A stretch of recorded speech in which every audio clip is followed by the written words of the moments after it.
pagi, salam sejahtera Bapak Ibu Saudara-saudari yang dikasihi Kristus. Kita akan mendengarkan firman Tuhan, sebelumnya kita berdoa. Terima kasih Tuhan atas hari baru yang masih Tuhan berikan bagi kami saat ini. Kami hendak mendengarkan firman-Mu, ajar kami agar kami dapat mengerti atas firman-Mu dan mampukan kami melakukannya seturut dengan kehendak-Mu. Dalam Kristus Yesus kami berdoa. Amin. Firman Tuhan bagi kita hari ini Selasa 1 November 2022 tertulis di dalam kitab Amsal 10 ayat 19. Demikian bunyinya. Di dalam banyak bicara pasti ada pelanggaran, tetapi siapa yang menahan bibirnya berakal budi. Bapak Ibu saudara-saudari yang dikasihi Kristus, sering kita mendengar ungkapan yang mengatakan mulutmu adalah harimaumu. Ini sering kita katakan kepada seseorang yang tidak mampu menguasai mulutnya, menguasai perkataannya, sehingga sering apa yang dia ucapkan menjadi bumerang bagi dirinya.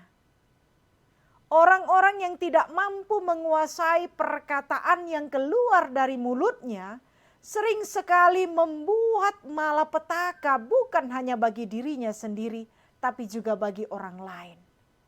Maka kita sering marah mengatakan orang-orang yang terlalu gampang mengeluarkan perkataan sehingga membuat keributan, membuat kegaduhan, bahkan kekacauan dimanapun dia berada. Dengan mengatakan mulutmu adalah harimaumu jika kita tidak dapat mengekang mulut kita untuk mengucapkan kata-kata.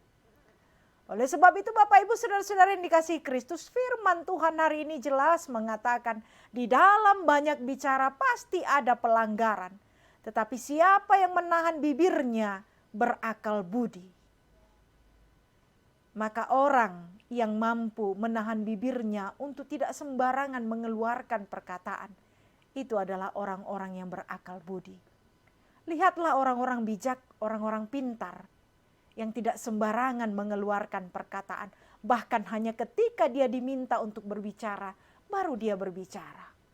Tapi lihatlah sebaliknya orang-orang yang dengan gampang mengeluarkan perkataan dari pagi sampai malam adalah orang-orang yang tidak dapat menguasai dirinya.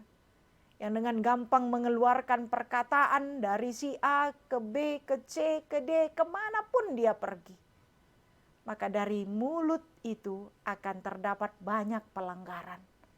Akan ada kebohongan, fitnah, pelecehan, merendahkan orang lain, meninggikan dirinya, bahkan berusaha untuk melebih-lebihkan agar dirinya hebat. Maka jelas di dalam itu pasti ada pelanggaran yang dapat menimbulkan pertengkaran, menimbulkan kegaduhan sehingga akan hilang damai sejahtera. Oleh sebab itu Bapak Ibu Saudara-saudara yang dikasihi Kristus, firman Tuhan hari ini benar-benar mau mengingatkan kita agar setiap kita berbicara, ingatlah apakah perkataan yang akan kita ungkapkan itu adalah kebenaran. Dan kebenaran itu apakah bermanfaat bagi orang lain atau tidak. Itu juga yang dikatakan firman Tuhan dalam Yakobus 1 ayat 19, setiap orang hendaklah cepat untuk mendengar tetapi lambat untuk berkata-kata dan juga lambat untuk marah. Orang yang lambat berkata-kata berarti memikirkan terlebih dahulu apa perkataan yang akan dikatakannya. Sehingga tidak akan sembarangan perkataan keluar dari bibirnya, dari mulutnya. Melainkan hanya perkataan yang bermanfaat, perkataan yang dapat membangun karena berdasarkan kebenaran firman Tuhan. Amin. Kita berdoa. Terima kasih Tuhan atas firman-Mu hari ini yang mengingatkan kami semua agar tidak gampang untuk mengucapkan setiap perkataan dari mulut kami. Sehingga apapun yang mau kami ungkapkan adalah berdasarkan kebenaran firman-Mu. Maka ajar kami Tuhan untuk dapat menahan mulut kami tidak gampang mengeluarkan perkataan. Sehingga kami menjadi orang-orang yang berakal budi. Apapun yang akan kami ungkapkan, semuanya itu untuk kebaikan karena berdasarkan kebenaran firman-Mu. Biarlah Engkau Tuhan yang memberkati setiap hidup kami masing-masing. Berikanlah Tuhan apa yang menjadi kerinduan seluruh umat-Mu. Lindungilah kami semua di dalam melakukan setiap kegiatan kami. Jauhkanlah dari segala penyakit dan mara bahaya. Pakailah hidup kami menjadi saluran berkat-Mu dimanapun kami berada. Kepada siapapun kami bertemu sehingga nama Tuhan semakin dimuliakan. Kami berdoa buat seluruh jemaat-Mu yang dalam keadaan sakit.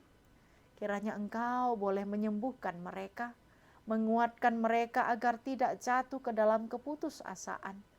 Hiburkanlah yang berduka, kuatkanlah yang bergumul, dan teguhkanlah iman kami dalam menjalani setiap kehidupan yang masih Tuhan karuniakan bagi kami.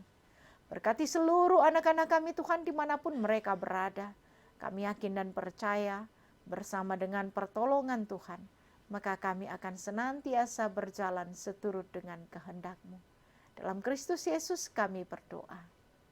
Anugerah Tuhan kita Yesus Kristus, kasih setia dari Allah Bapa, dan persekutuan Roh Kudus kiranya menyertai Bapak, Ibu, Saudara-saudari sekalian. Amin.